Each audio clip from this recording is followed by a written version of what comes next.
ओम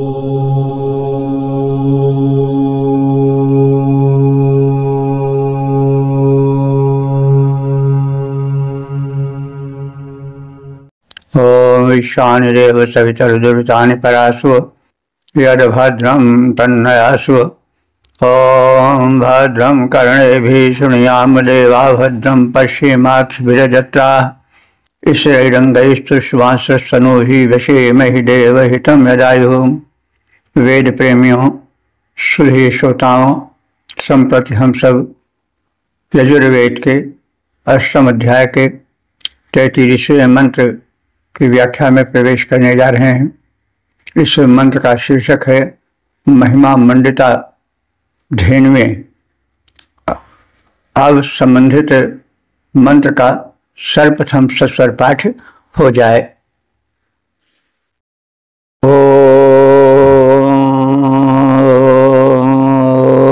ईडेरन्ते अव्ये काम्ये चन्द्रे ज्योते दीति सारस्वती माहिर्विश्रुति एताते अग्नये नामानि देवेभ्यो मा सुकृतं ब्रूतात।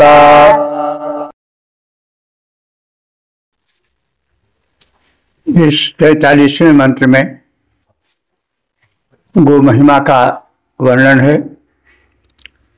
गो के अनेक नामों का कथन है। नाम का आधिक्य होना महिमा मंडन का द्योतन होता है। यानी जिस देव के, जिस वस्तु के जितने नाम होते हैं अधिक पर्यायवाची, उसको उतने श्रेष्ठ माना जाता है।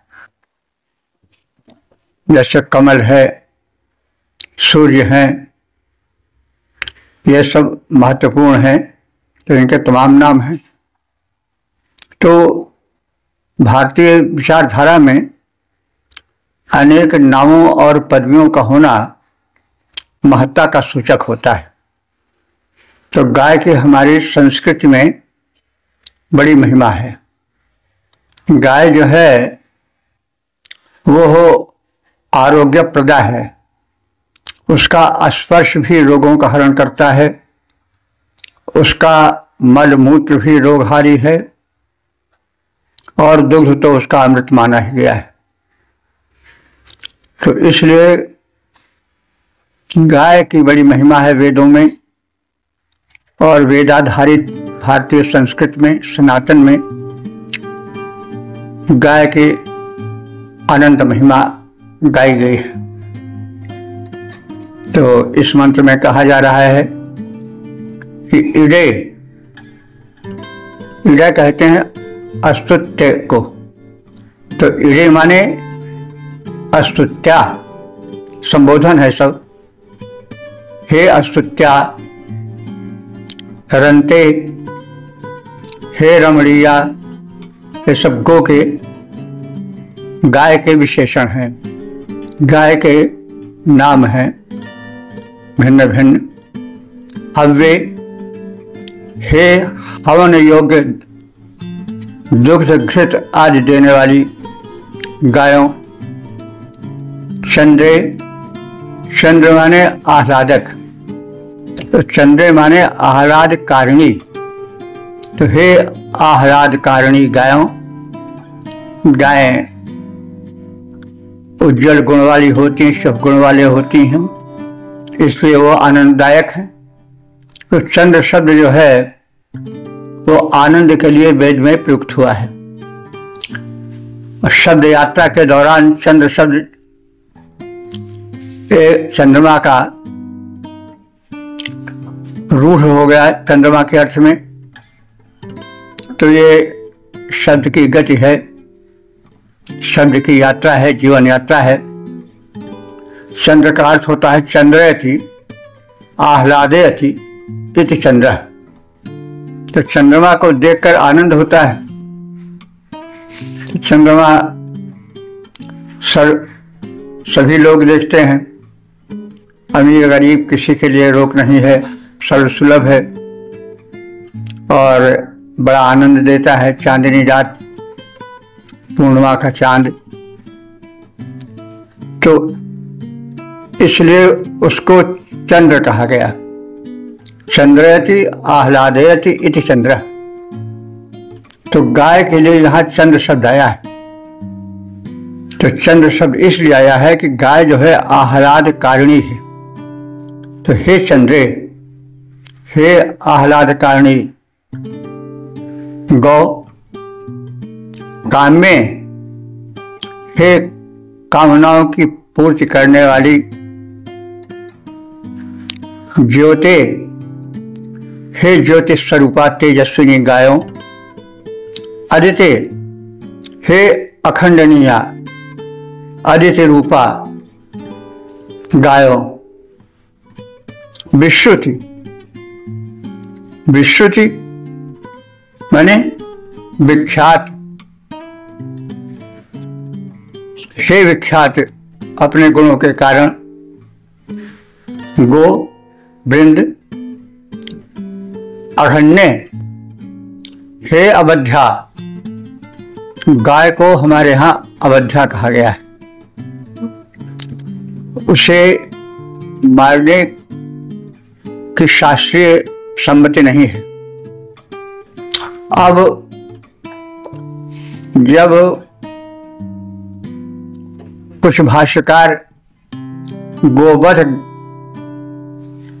करते हैं यज्ञों में, तो यह तो शब्दों के अनुसार, वेद के अनुसार वर्जित कर्म है, नहीं होना चाहिए। लेकिन यज्ञ के यान में अवध्या जो जिसका वध नहीं होना चाहिए या जो अघन्या, वही अर्थ हुआ। तो उसको वध करने की बात कहते हैं यजुर्वेद में भी। खास तौर से जो टीका चल रही है महीधर की, वट महीधर की, उसमें तो गोवध की बातें कही गई हैं। गाय बानी जा रही है, गाय के बछड़ा मारा जा रहा है। तो ये सब क्यों किए हैं? वेद के विरुद्ध अर्थ हुआ है तरह से यह, लेकिन ये तो एक अलग की बात रही। बाद में लोगों ने कहा कि वेद की हिंसा हिंसा न हो, वेदों की हिंसा हिंसा है ही नहीं। लेकिन अब उसका भी खंडन हुआ और कुछ इन्हीं कमियों के कारण वेद विरोधी आंदोलन चले बौद्धाई, और वेदों के अध्ययन पर एक विराम सा लगने लगा और वेदाध्ययन को बड़ी हानि पहुंची। तो अब जो है वेदाध्ययन को हम सबको ध्यान देना चाहिए। शब्द, अर्थ, योजना आदि के अनुसार अर्थ करना चाहिए, उसकी महत्ता को बताना चाहिए। तो गाय को अघन्या और अवध्या कहा गया है। तो इतने नाम हैं। तो हे इन बीज नामों से संबोधित होने के कारण महिमाशालिनी गोमाता, ते तुम्हारे लिए एतानि नामानि, इतने कथित नाम प्रयुक्त होते हैं। हे गोमाता, देवेभ्यः मा सुकृतम ब्रूतात्, तुम महिमा मंडिता हो।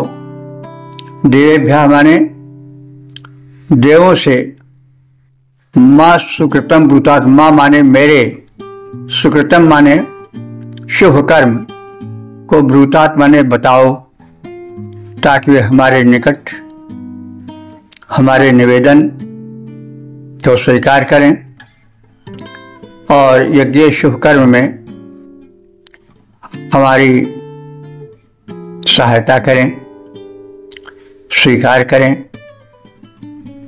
तो हे विभिन्न दैवी गुणों से संपन्ना धेनुओं, तुम हमारे प्रशंसनीय रमणीय यज्ञ के लिए उपयोगी दुग्ध घृत देने वाली हो। तुम दैवी गुणों को बढ़ाने वाली हो, महिमा मंडिता हो, सुकीर्तिता हो, अवध्या हो, और इन्हीं कारणों से तमाम तुम्हारे कथित नाम प्रसिद्ध हैं। तो जिसके जितने नाम होते हैं उसकी उतनी ही महिमा होती है। इस प्रकार हमारे द्वारा आवाहित हे धेनुओं, तुम देवों को समर्पित इस यज्ञ में देववृंद से निवेदन करो कि वे हमारे इस शुभ यज्ञीय कर्म को स्वीकार करें। पद्य रूपांतरण है, हे गायों, तुम गव्य दात्री, गव्य गाय के दुग्ध को, दही को, घृत को, गोमूत्र को और गोबर को गव्य कहते हैं।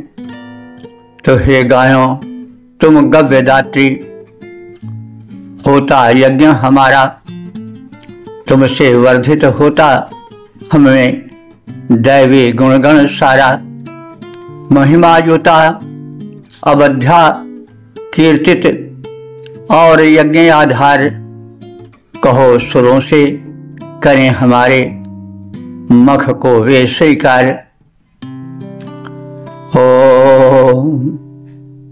वेद प्रेमियों, सुधी श्रोताओं, संप्रति हम सब यजुर्वेद के 8वें अध्याय के 44वें मंत्र की व्याख्या में प्रवेश करने जा रहे हैं। मंत्र का शीर्षक है विरोधी नीचा देखें। अब संबंधित मंत्र का सर्वप्रथम सस्वर पाठ हो जाए।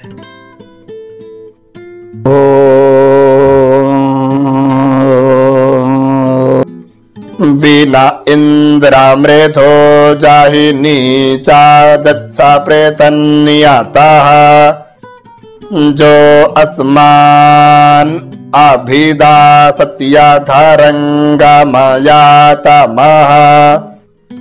उपायामग्रे हि तोऽसीन्द्रायत्वा विमृध एखते जो नीरेन्द्रायत्वा विमृधे।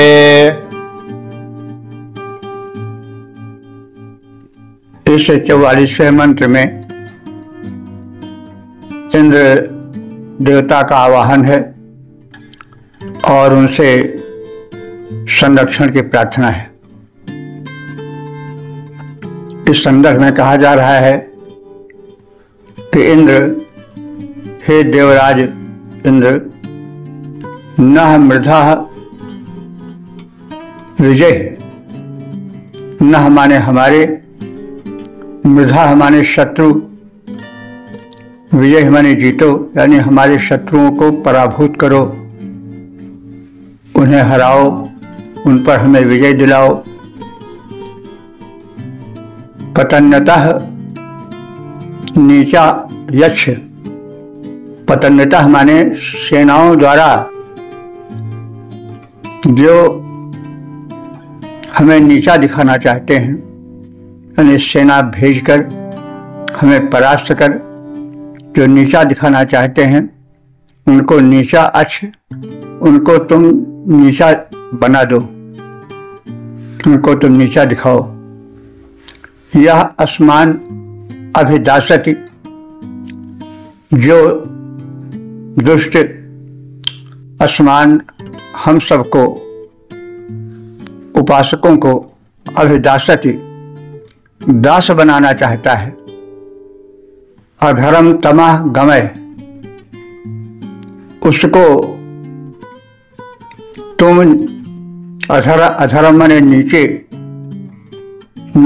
तमः माने अंधकार भरे लोक में, गमय माने भेज दो, नीचे तिमिराच्छादित संसार में उसे भेज दो, उसका अंधकार में जीवन बना दो, अधोलोक में भेज दो। इसके पश्चात सोम को संबंधित करके कहा जा रहा है, क्योंकि सोम यज्ञ के विषय में ये मंत्र प्रकाश डालने वाले हैं। तो अब सोम यज्ञ में सोम के महत्व को प्रदर्शित करते हुए कहा जा रहा है कि हे सोम, उपयाम गृहीता असि, तुम विधिवत परिष्कृत कर शोधित कर उपयाम नाम के पात्र में ग्रहण कर लिए गए हो। त्वा विमृधे, तुझे, त्वा माने तुझे, विमृधे माने शत्रुनाशक, इंद्राय माने इंद्र के लिए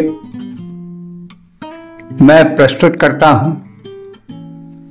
त्वा विमृधे इंद्राय प्रस्तौमि, तुझे शत्रुनाशक, यानी हे सोमदेव, तुमको जो कि शत्रुनाश करने वाले हो, उनको मैं इंद्र देवता के पाने हेतु प्रस्तुत करता हूं। ते ऐसा योनि, और यह यज्ञस्थल, यह उपयाम नाम का पात्र जिसमें तुम भरे जाते हो, यही तुम्हारा घर है। हे इंद्र, युद्ध में हमारे शत्रुओं को परास्त करो। शत्रु बाहरी भी हो सकते हैं, भीतरी भी हो सकते हैं। बाहरी शत्रु हैं जो हमारी प्रगति में बाधा डालते हैं, रोड़ा डालते हैं। भीतरी शत्रु काम, क्रोध, लोभ, मद, मोह, ईर्ष्या, आलस्य आदि हैं। आलस्य ही मनुष्याणाम शरीर स्थो महान रिपु, कहा भी गया है कि आलस्य तो अपने शरीर में बैठा हुआ सबसे बड़ा दुश्मन है। तो हे इंद्र, युद्ध में हमारे शत्रुओं को परास्त करो। हमारे विरुद्ध सैन्य अभियान करने वालों को नीचा दिखाओ, जो हमें दास बनाना चाहते हैं। उनका जीवन अंधकार से भर दो, उन्हें अधोलोक में, तिमिराच्छादित लोक में भेज दो। फिर सोमदेव से प्रार्थना की जा रही है कि हे सोमदेव, तुम विधिवत शोधित कर तैयार किए गए हो। तुम्हें शत्रु संहारक देवराज इंद्र के लिए प्रस्तुत किया जा रहा है, और यह यज्ञ भूमि और यज्ञ पात्र, उपयाम पात्र ही तुम्हारा वास्तविक निवास स्थल है, तुम्हारा आवास है। पद्य रूपांतरण, हे इंद्र, हमारे अरियों को तुम रण में मार भगाओ। हे इंद्र, हमारे अरियों को तुम रण में मार भगाओ। आक्रमणकारियों को मेरे नीचा हे इंद्र दिखाओ। हे सोम, इंद्र के हेतु हुए हो तुम विधिवत तैयार। हे सोम, इंद्र के हेतु हुए हो तुम विधिवत तैयार। यज्ञ स्थल तव भवन, इंद्र हित तुम्हें करूं स्वीकार। इंद्र हेतु तुम्हें करूं स्वीकार। इंद्र के हेतु तुम्हें विधिवत तैयार करके उन्हें स्वीकार करने के लिए प्रस्तुत किया जा रहा है। इसलिए मैं भी तुम्हें स्वीकार कर रहा हूं, क्योंकि तुम देवराज इंद्र के हेतु प्रस्तुत किए जा रहे हो। ओ वेद प्रेमियों, सुधी श्रोताओं, संप्रति हम सब यजुर्वेद के 8वें अध्याय के 45वें मंत्र की व्याख्या में प्रवेश करने जा रहे हैं। मंत्र का शीर्षक है इंद्र का आवाहन, और संबंधित मंत्र का सर्वप्रथम सस्वर पाठ हो जाए।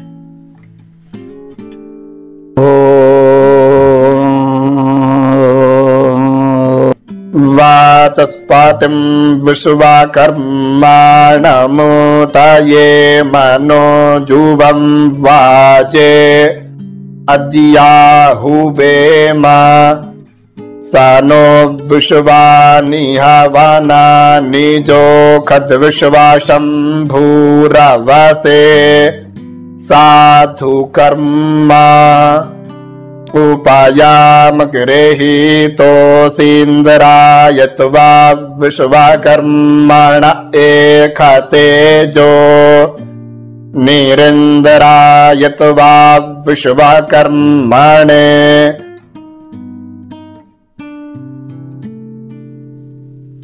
इस 45वें मंत्र में यज्ञ में इंद्र के आवाहन का कथन है, उनका महिमा मंडन है और सोमरस को समर्पण करने का कथन है।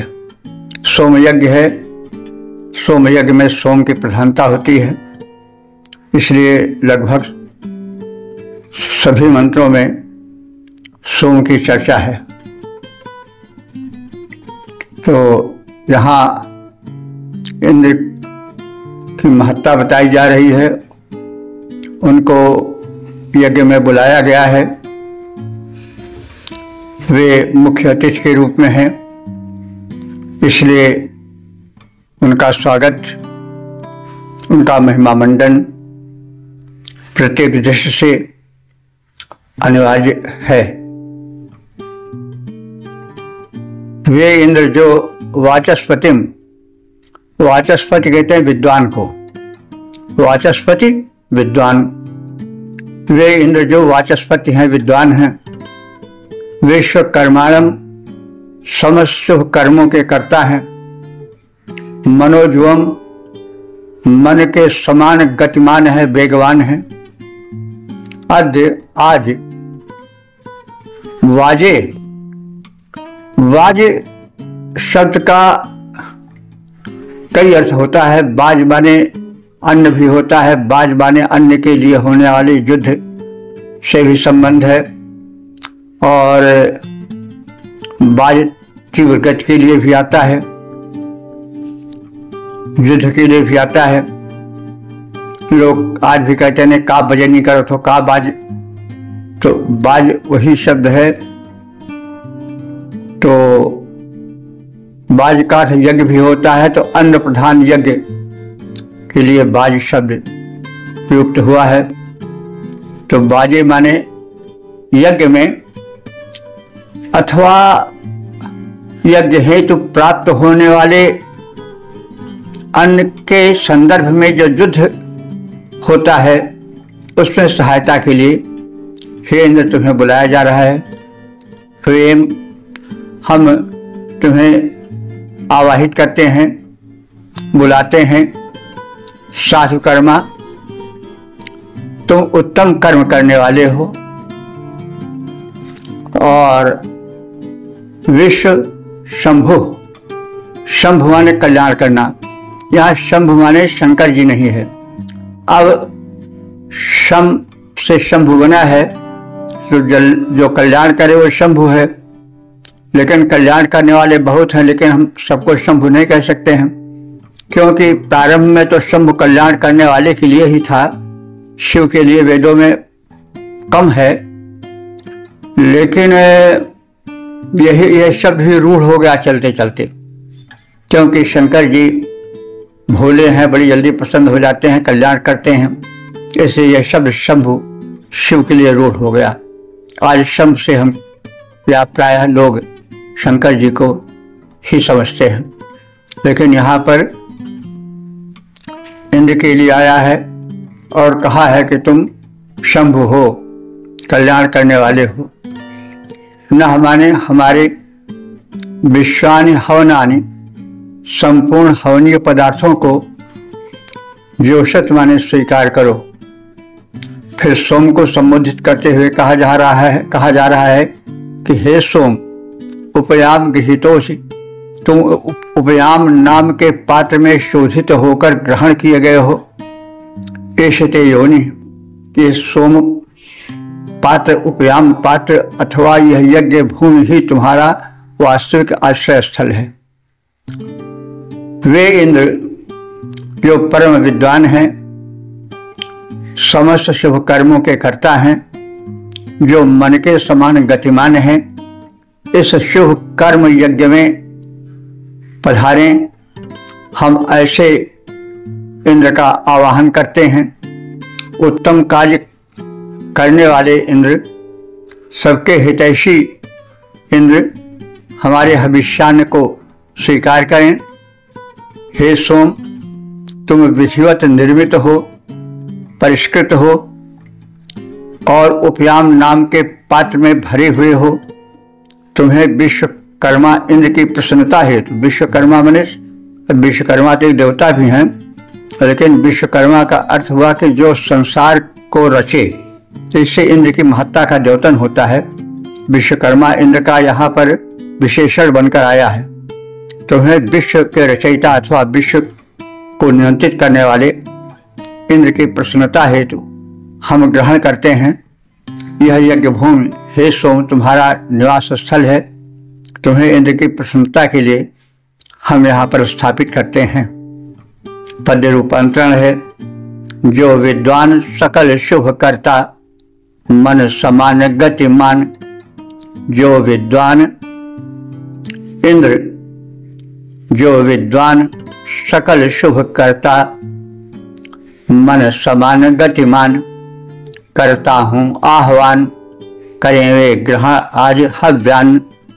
विधिवत गृहीत है सोम, यज्ञ भू तेरा वास स्थान। करूं प्रतिष्ठित तुम्हें मुदित हो, इंद्र तुम्हें करें पान। ओम। वेद प्रेमियों, सुधी श्रोताओं, संप्रति हम सब यजुर्वेद के 8वें अध्याय के 46वें मंत्र की व्याख्या में प्रवेश करने जा रहे हैं।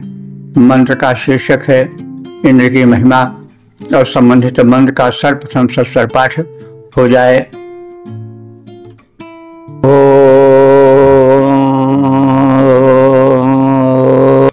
विश्वकर्मन् हविखा वर्धनेन त्रातारमिन्द्रमकृणो रवथियं मा। तस्मै विशाः समानमन्ता पूर्वीरायमुग्रो विहव्यो जाथा सत। उपायामग्रेहि तोऽसीन्द्रायत्वा विश्वकर्मण एक तेजो निरिन्द्रा। यत्वा विश्वकर्मणे।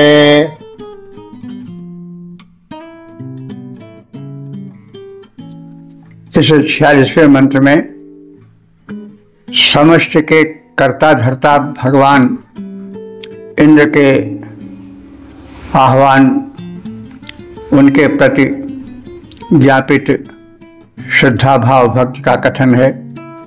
सोमरस के समर्पण की बात है। विश्वकर्मन, हे समष्टि के कर्ता धर्ता भगवान इंद्र, वर्धनेन, वर्धनेन माने वृद्धि करने वाले, हविषा हव्यान्न द्वारा, त्रातारम तुम रक्षक को, अबद्धम अकनोत अबद्ध बना देते हो।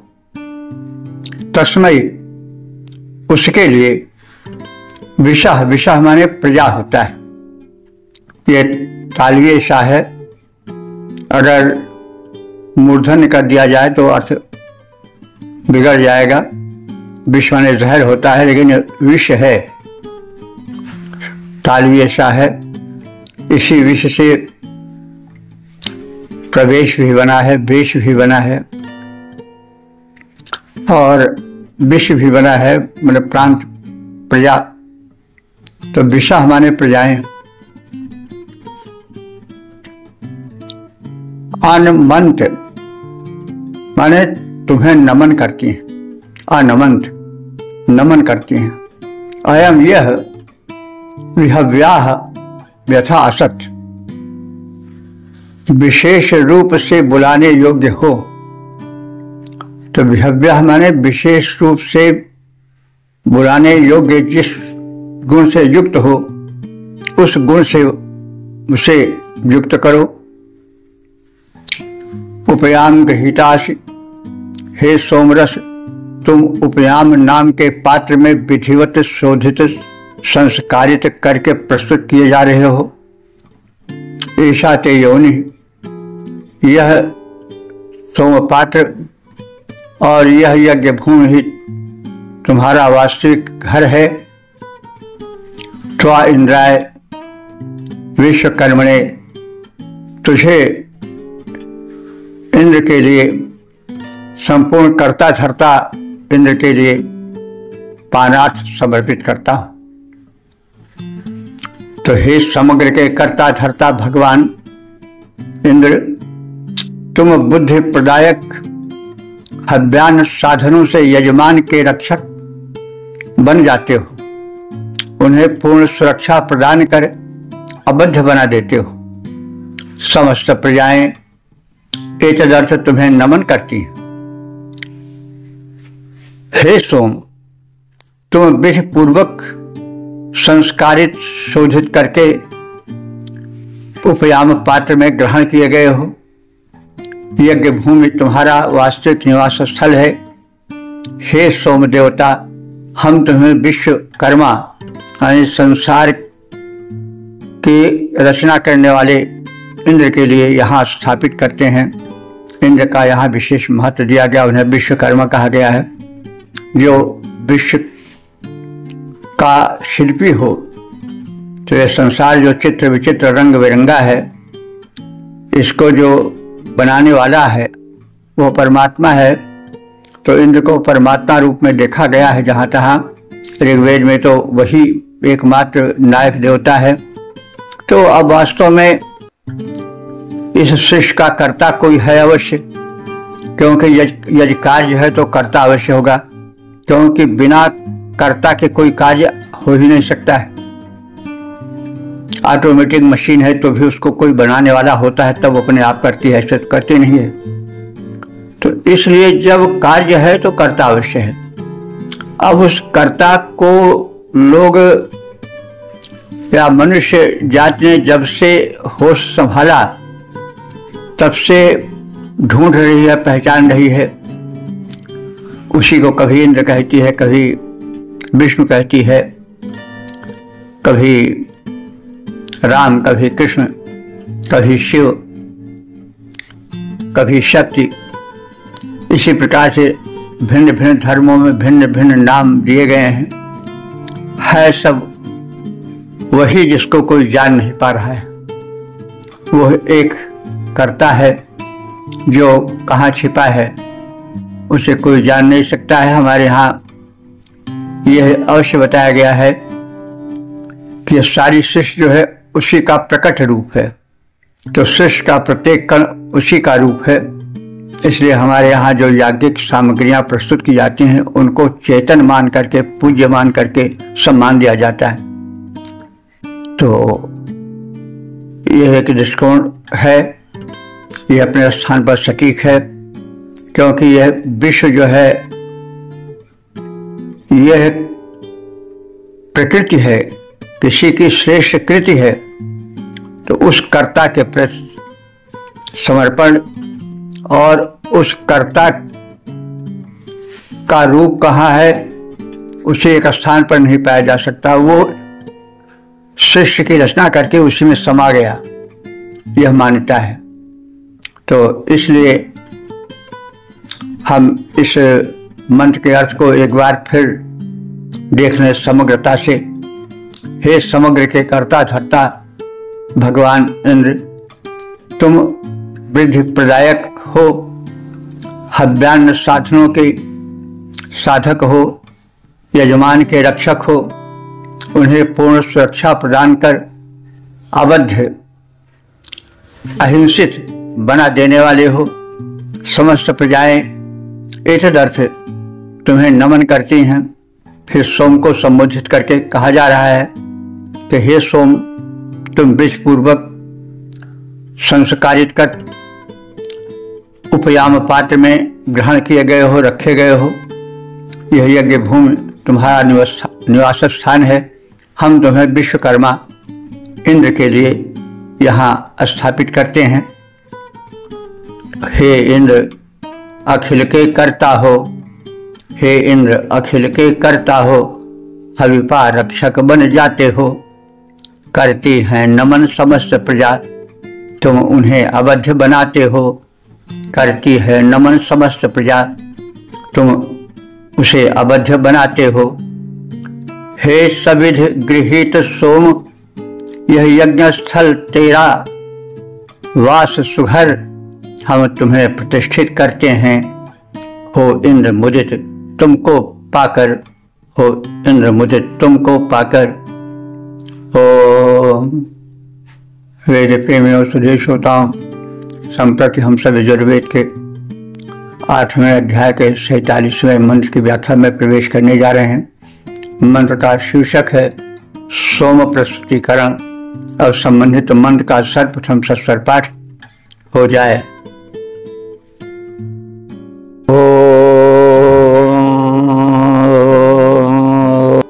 उपायाम गृहीतोऽसि यज्ञायेत्वाका यत्र छन्दासं गृह्णामीन्द्रा यत्वा तृष्टुप्छन्दासं गृह्णामि विश्वेभ्यस्त्वा देवेभ्यो जागच्छन्दासं गृह्णाम्यानुष्टुप्ते भिगाराः।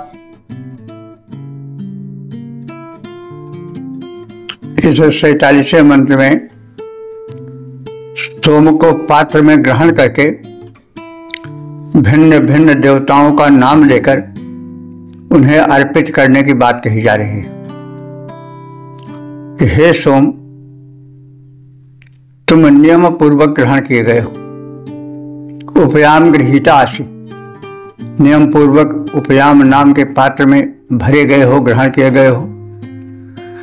और अग्नये, हम तुम्हें अग्नि देवता के लिए गायत्र छंदसम गृह्णामि, गायत्री छंद कह करके ग्रहण करता हूं, यानी गायत्री छंद का गायन करूंगा और अग्नि को अर्पित करूंगा। तो हे पात्र में भरे हुए सोमरस, मैं उपासक तुम्हें गायत्री छंद के गायन के साथ अग्निदेव को समर्पित करूंगा और तदर्थ ग्रहण कर रहा हूं पात्र में।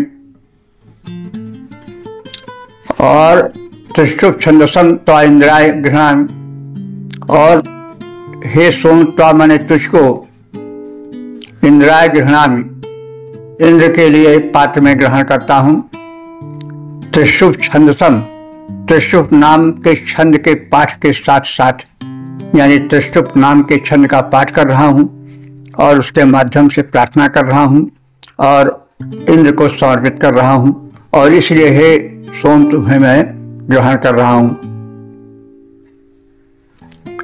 जगत छंदसां त्वा विश्वेभ्यः देवेभ्यः गृह्णामि, जगत छंदसा माने जगती नाम के छंद के द्वारा, हे सोम, त्वा माने तुमको, विश्वेभ्यः देवेभ्यः सभी देवताओं के लिए, विश्व देवों के लिए, गृह्णामि माने ग्रहण करता हूं पात्र में, उन्हें समर्पित करने के लिए। और ते अभिगरह अनुष्टुप, तेरा वर्णन करता छंद अनुष्टुप है। अनुष्टुप छंद में तुम विशेष रूप से गेय बने हो। पात्र में ग्रहण करके यह मंत्र पढ़ा जा रहा है, जिसका अर्थ है हे सोम, तुम नियम पूर्वक ग्रहण किए गए हो, यानी तुम्हें विधिवत संस्कारित किया गया है, उसमें पवित्र सरिता का जल मिलाया गया है, गोदुग्ध मिश्रित किया गया है, इस प्रकार से विधिवत तैयार किया गया है, पात्रों में भरा गया है, उपयाम नाम के पात्र में, और गायत्री छंद के माध्यम से तुम्हें अग्निदेव को समर्पित किया जा रहा है, और त्रिष्टुप छंद से तुम्हें इंद्र की प्रसन्नता के लिए ग्रहण किया जा रहा है, तथा जगती छंद द्वारा तुम्हें समस्त देववृंद के लिए ग्रहण किया जा रहा है। तुम्हें मैंने धारण किया है पात्र में भरकर। अनुष्टुप छंद में निबद्ध वाणी द्वारा तुम्हारा स्तवन हम सब कर रहे हैं। पद रूपांतरण है गायत्री छंद से अग्नि हेतु, हे सोम तुम्हें करता स्वीकार। गायत्री छंद से अग्नि हेतु, हे सोम तुम्हें करता स्वीकार। इंद्र हेतु त्रिष्टुप के द्वारा, सोम तुम्हारी करूं पुकार। जगती छंद से अखिल देव मंडल के हेतु पुकार करूं। अनुष्टुप छंद से सोमदेव तेरी स्तुति उच्चार करूं। अनुष्टुप छंद से सोमदेव तेरी स्तुति उच्चार करूं।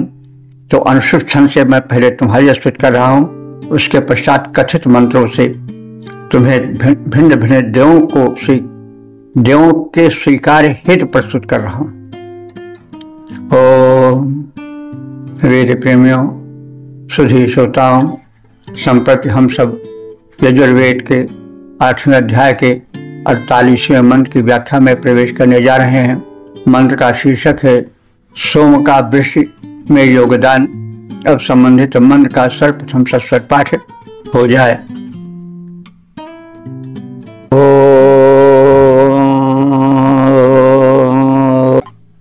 वृषीणां त्वा पतमन्नाधूनोमि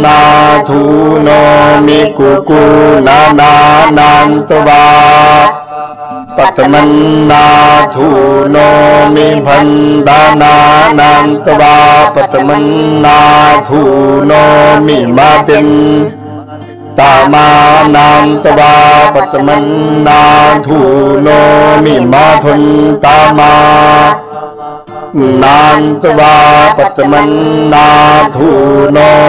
शुक्रं त्वा शुक्र आधूनोम्यंहो रूपे सूर्यस्या रश्मिखु।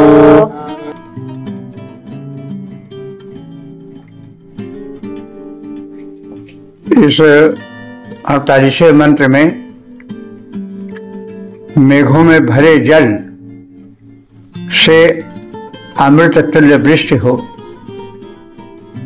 इसलिए सोम समर्पण और प्रार्थना का समन्वय इस मंत्र में किया गया है।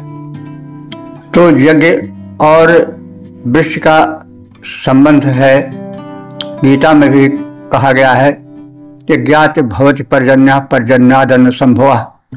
यज्ञ से पर्जन्य माने बादल बनते हैं, तो जो यज्ञ धूम जाता है उसके द्वारा बादलों से जब सम्मिलन होता है तो वह जल जो मेघों में भरा होता है वो यज्ञ धूम से अमृत तुल्य बन जाता है और वृष्टि के लिए प्रेरित हो जाता है, वृष्टि संभव हो जाती है।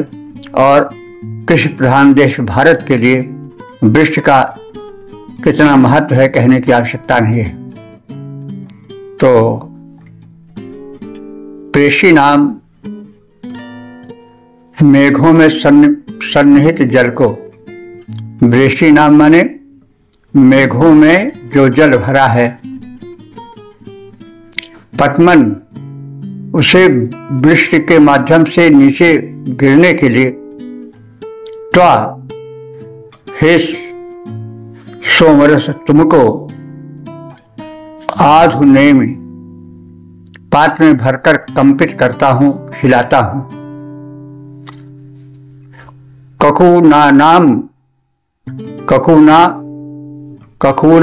नानाम माने शब्द करने वाले मेघों में जो जल है उसके पतमन नीचे आने के लिए, वर्षण के लिए, त्वा हे सोम तुझे आधुनों में कंपित करता हूं, अर्थात पात्र में भरकर हिलाता हूं। मन भंदनानाम माने अति प्रसन्न करने वाला जो मेघों में जल है, तो उस जल के पतमन उस जल के वर्षण के लिए, पृथ्वी पर गिरने के लिए, त्वा आधुनोमि हे सोमरस तुम्हें पात्र में भरकर मैं हिलाता हूं,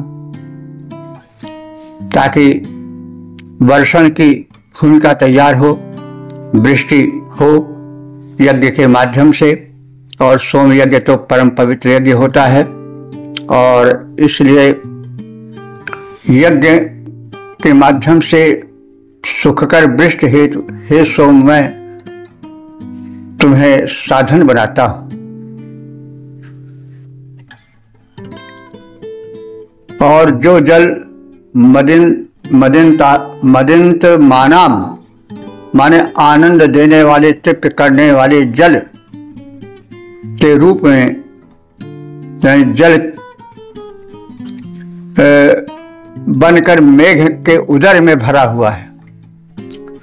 मदिंत माना माने तृप्ति करने वाला जो जल मेघ के उदर में भरा हुआ है, पद्मन उसे वर्षण के हेतु पृथ्वी पर गिरने के लिए हे सोम त्वा आधुनोमि तुझे पात्र में भरकर हिलाता हूं, ताकि देवों को वह अर्पित हो और देवता वृष्टि में सहायक हों। मधु मंथमानाम अमृत स्वरूप जो जल मेघ में है, शुक्रम वह तेजस्वी बने, पृथ्वी पर आवे तो तेज फैलावे। शुक्र वो शुक्र शुभ गुण वाला हो, शुद्ध हो, निर्मल हो। अन्हो रूपे सूर्य से रश्मिषु, अंध कहते हैं दिन को। दिन के रूप में जो सूर्य की रश्मियां फैली हुई हैं, उनके निमित्त मैं तुम्हें कंपित करता हूं, ताकि सूर्य की रश्मियों जिनका के वृक्ष में योगदान होता है, वे वृक्ष करावें और कृषि प्रधान देश में विशेष रूप से वृक्ष के द्वारा कल्याण हो सके, अन्नाद की उत्पत्ति हो सके, प्यासी धरती की प्यास बुझ सके। हे सोम देव, मेघों में सन्निहित जल की वृष्टि हेतु तुमको कंपित करता हूं, पात्र में भरकर हिलाता हूं और यज्ञ की भूमिका बनाता हूं। हे मंगल कर ध्वनि करने वाले मेघों के अंदर के जल वृष्टि के लिए तुम भरे हो। मंगल कर ध्वनि करने वाले मेघों के अंदर जल वृष्टि के लिए हे सोम मैं तुम्हें कंपित करता हूँ, पात्र में भरकर हिलाता हूँ, यज्ञ की भूमिका बनाता हूँ। आनंददायक संतुष्ट प्रद मेघों के अंदर जो जल है, उसकी वृष्टि के निमित्त तुमको मैं कंपित करता हूँ। जो मेघ अमृत तुल्य जल से परिपूरित हैं, उनकी वृष्टि के हेतु हे सोमदेव मैं तुम्हें पात्र में भरकर खिलाता हूँ। और इस प्रकार से एक सोम यज्ञ की प्रशस्त भूमिका बनाता हूँ। सत्यप्रद पवित्र जल के लिए तुमको कंपित करता हूँ। दिवस रूपी सूर्य की किरणों के निमित्त मैं तुमको कंपित करता हूँ, क्योंकि सूर्य का वृक्ष में बड़ा योगदान होता है। उनकी किरणें वृक्ष के कारण भूत बनती हैं भिन्न भिन्न रूपों में, इसलिए मैं तुम्हें दिवस रूप सूर्य की किरणों के निमित्त कंपित करता हूँ। पद रूपांतरण है बहुगुण पूरित मेघ नेर के हेतु उपाय रचाते। बहुगुण पूरित मेघ नेर के हेतु उपाय रचाते। एतदर्थ हे सोम तरंगे तुम्हें उठा कपाते। मेघों से हो वृष्टि सुहावन सुधा सलिल बरसाए। मेघों से हो वृष्टि सुहावन सुधा सलिल बरसाए। तुम को सोम तरंगित करता रवि रश्मियां बिछाए। रवि रश्मियां बिछाए। ओम वेद प्रेमियों सुधी श्रोताओं, संप्रति हम सब यजुर्वेद के 8वें अध्याय के 49वें मंत्र की व्याख्या में प्रवेश करने जा रहे हैं। शीर्षक है सोम के दिव्य गुण। और संबंधित मंत्र का सर्वप्रथम सस्वर पाठ हो जाए।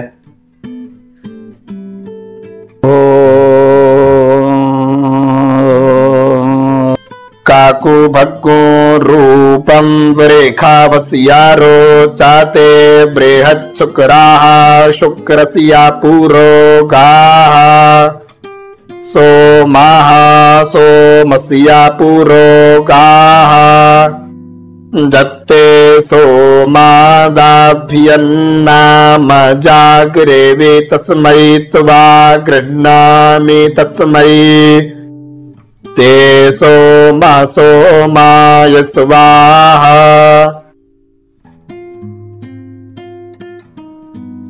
इस 49वें मंत्र में सोम के प्रखर गुण का कथन है और सोम को स्वयं आहुति प्रदान की जा रही है, पूजन किया जा रहा है,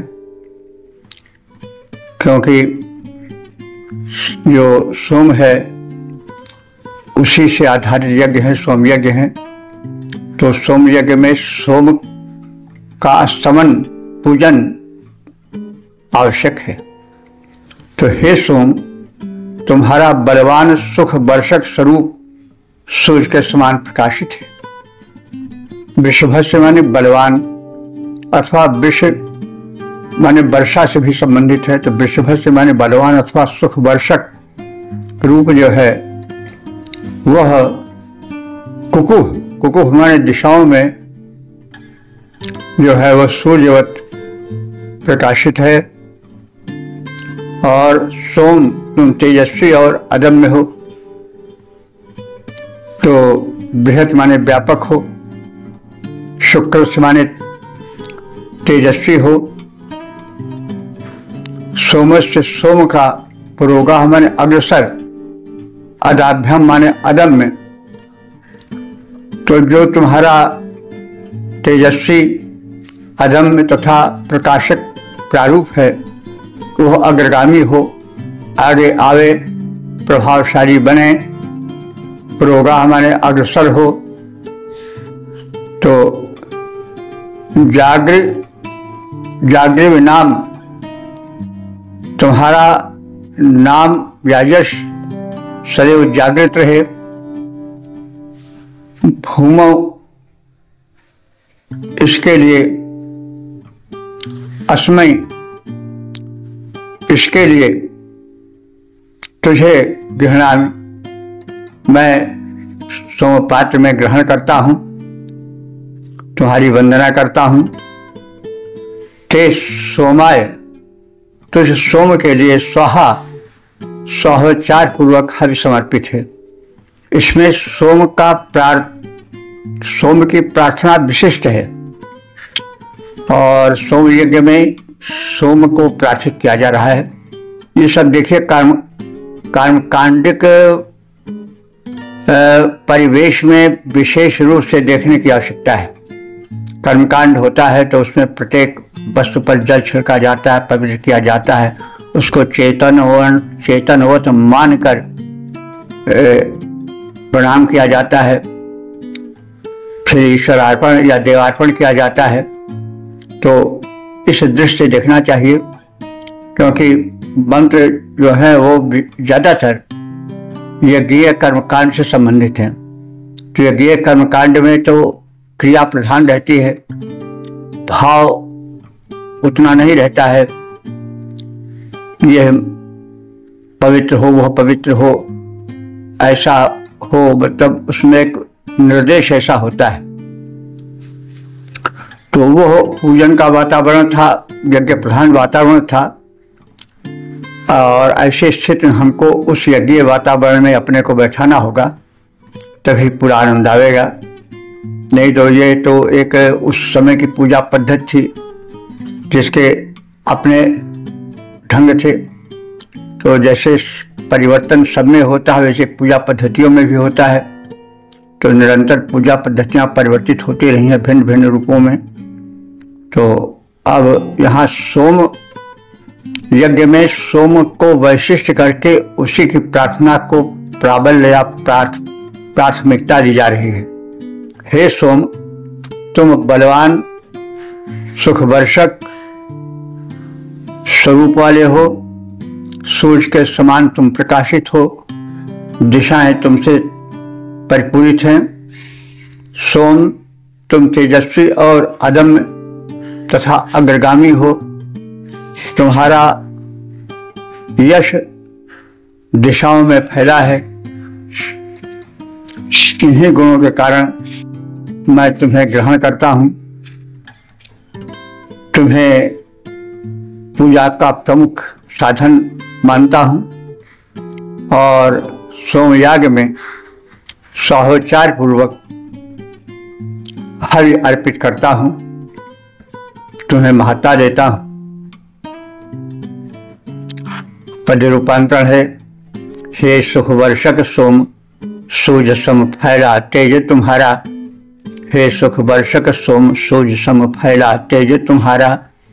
तुम अदम्य हो सभी दिशाओं में फैला यश सारा।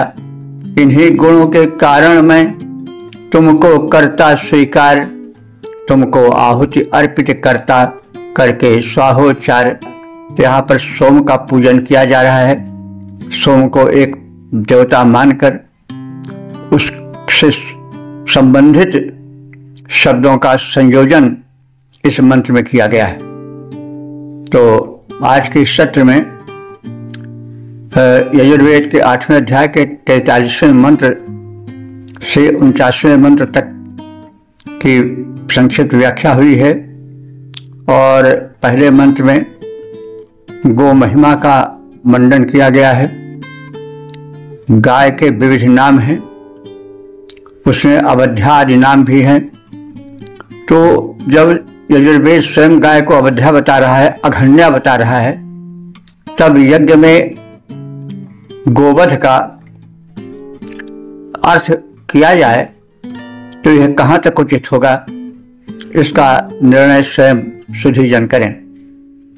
तो जैसा निवेदन किया गया है कि 8वें अध्याय के 43वें मंत्र में पहले गो महिमा का वर्णन है, उसके अनेक नामों का कथन है।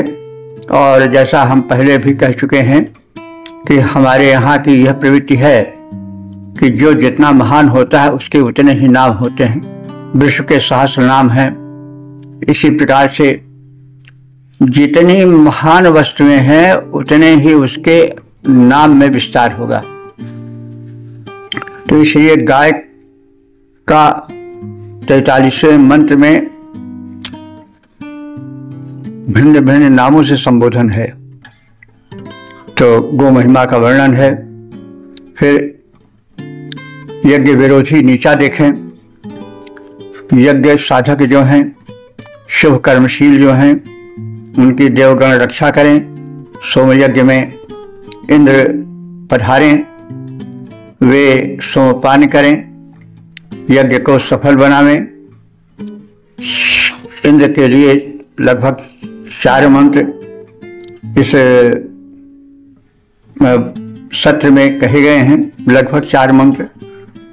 तो उसमें इंद्र की महिमा का कथन है, क्योंकि इंद्र देवराज है और इंद्र को यहाँ पर महत्ता दी गई है और उसके देवराजत्व को स्थापित किया गया है।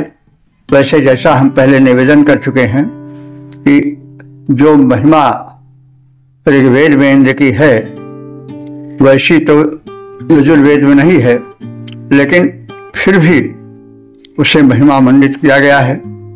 शक्ति के भिन्न भिन्न नाम है। परम शक्ति कहाँ है, कैसे है, किस रूप में है, इसके विषय में कोई निश्चित मत अभी तक नहीं हो सका है, क्योंकि वह शक्ति तो अदृश्य है और भिन्न भिन्न रूपों में उसको कहा गया है।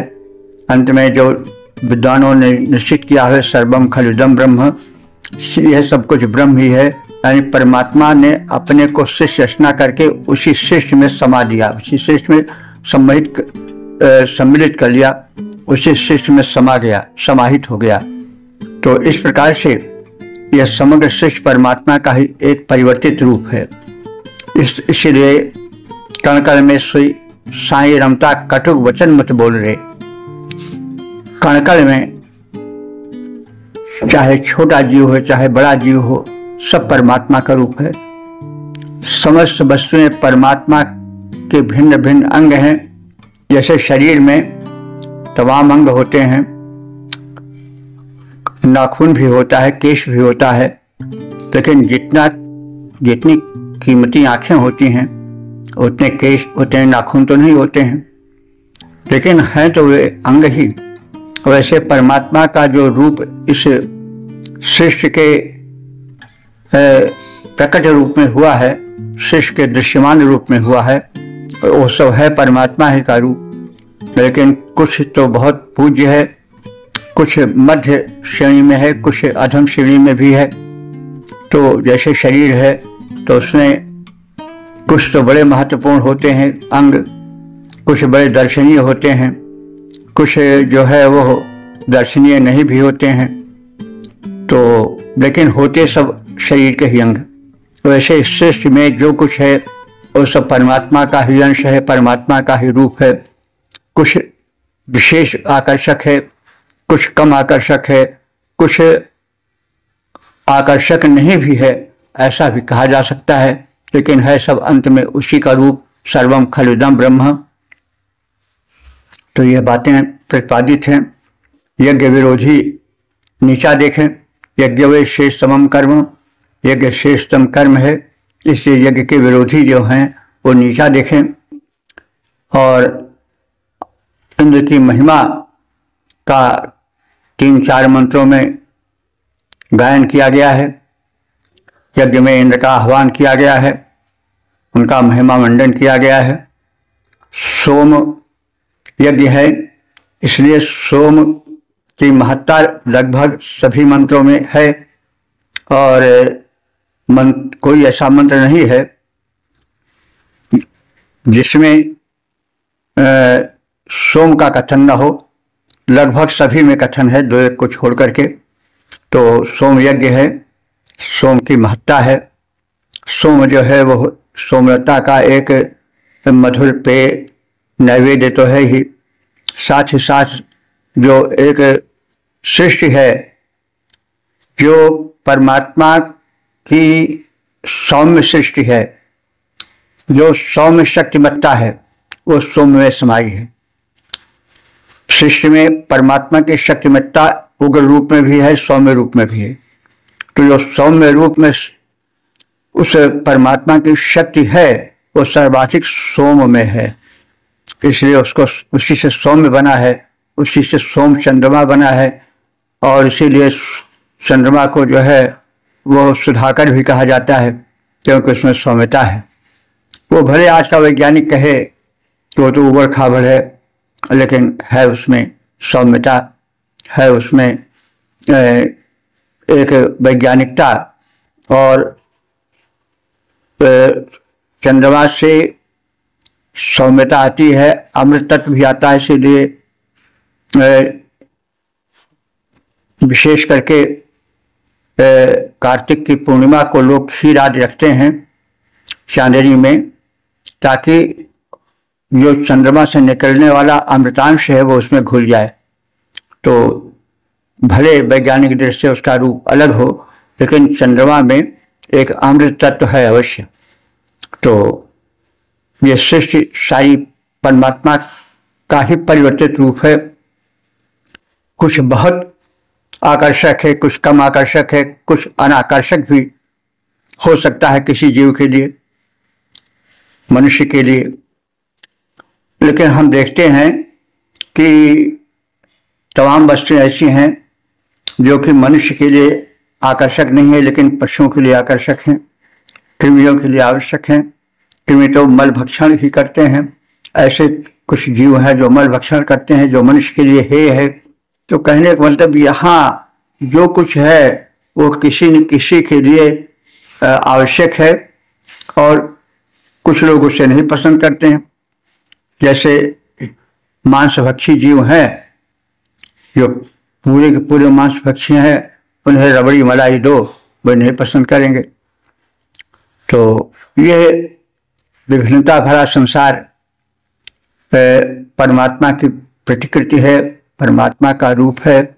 और जो सौम्य गुण है वही सोम है, और सृष्टि का जो सौम्यता प्रदर्शक रूप है तो इस सोम में समाहित है। इसलिए सोम की प्रधानता है। सोम यज्ञ के कर्मकांडिक रूप को हम ध्यान में रख करके अर्थ करें। जहाँ आध्यात्मिकता है उस आध्यात्मिकता को भी देखें। जहाँ औपचारिकता है जहाँ यज्ञ की सामग्रियों का कर्मकांड का प्रारूप उभरा है उसको उस रूप में देखें, लेकिन आनंद अवश्य लें, क्योंकि जो वेद है वो बहुत उपयोगी है। और अंधकार युग के आने पर भी वेद की महत्ता नष्ट नहीं हुई, वेद की मान्यता बनी रही, वेद की दुहाई दी जाती रही। और अब तो तमाम साधन हो गए हैं, वैज्ञानिक उपलब्धियां हो गई हैं, कोई अवरोध नहीं है बाहर का। एक समय ऐसा था, अवरोध भी प्रस्तुत किया जाता था कि वेद पाठ न हो आदि आदि के रूप में, लेकिन आज तो वह युग नहीं रहा है, आज तो प्रशस्त युग है। तो इसलिए अब हम लोग इस वेद के प्रति अपनी रुचि जागृत करें। थोड़ा मतलब हो सकता है कि वो आनंद न मिले जो मिलना चाहिए, लेकिन संसार की सबसे प्राचीन जो रचना है वो वेद है। तो वेद के अर्थ को, वेद के भाव को जानना चाहिए। मैं एक लघु प्रयास कर रहा हूँ और इस लघु प्रयास में आप श्रोताओं के द्वारा बृहद प्रयास हो तब मुझे हार्दिक संतोष मिलेगा। मैं चाहूँगा कि मैं जो कुछ कह पा रहा हूँ उससे अधिक कहने वाले लोग हों और वेद का प्रचार प्रसार हो। वेद को केवल गाने के लिए या पाठ करने तक ही न सीमित किया जाए, उसके अर्थ को जाना जाए, क्योंकि जब तक अर्थ ज्ञान नहीं होता तब तक पूरा लाभ नहीं होता। एक कहावत है कि काउल गए मुगल हो आए बोले मुगली बानी, और वाटर वाटर कह के मर गए थोड़े धरा पानी। तो वाटर का अर्थ लोग नहीं जानते थे, इसलिए प्यासा मर गया और उसे जल न मिला, उसे जल कहना था, वाटर को समझने वाले नहीं थे। तो कहने का मतलब शब्द के अर्थ को समझने का बड़ा महत्व होता है। इसलिए किसी वस्तु को बिना उसके अर्थ के समझे कहना पूरा लाभदायक नहीं होता है। इसलिए अर्थ का ज्ञान परम आवश्यक है। इसलिए मैं प्रार्थना करता हूँ कि मैं जो अपना अल्प रूप में अपने समझ के हिसाब से प्रस्तुतिकरण कर रहा हूँ उसको व्यापकता दी जाए। इस निवेदन के साथ ओम सर्वे भवन्तु सुखिनः, सर्वे सन्तु निरामयाः, सर्वे भद्राणि पश्यन्तु, मा कश्चित् दुःख भाग् भवेत्।